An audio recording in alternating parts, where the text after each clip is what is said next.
বিশেষ করে বৈলাজান একাদশ 5-3 গোলের ব্যবধানে জয়লাভ করেছে এবং পাশাপাশি বরখিলা একাদশ 3 গোল দিয়েছে, অর্থাৎ 5-3 এর জায়গায় 3 গোল তারা দিয়েছে, তারা পরাজিত হয়েছে। আসলে খেলার মধ্যে জয় পরাজয় থাকবে, আমরা সুস্থ বিনোদন চর্চা করতে চাই। ক্রীড়া অনুষ্ঠান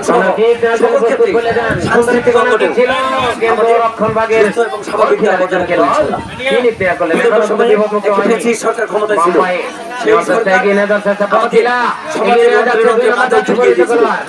মাদক থেকে আমরা দূরে থাকতে চাই। যদি আমরা খেলাধুলায় সবসময় মগ্ন থাকি এবং সামাজিক বিনোদনমূলক যে সকল আমাদের সাংস্কৃতিক অঙ্গনের যে সকল ক্ষেত্র রয়েছে সুস্থতার, সেগুলিকে আমরা সবসময় উৎসাহিত করব, মনোনিবেশ করব। এবং আমি এই ব্যাপারে সকলের কাছে আপনাদের সহযোগিতা চাচ্ছি।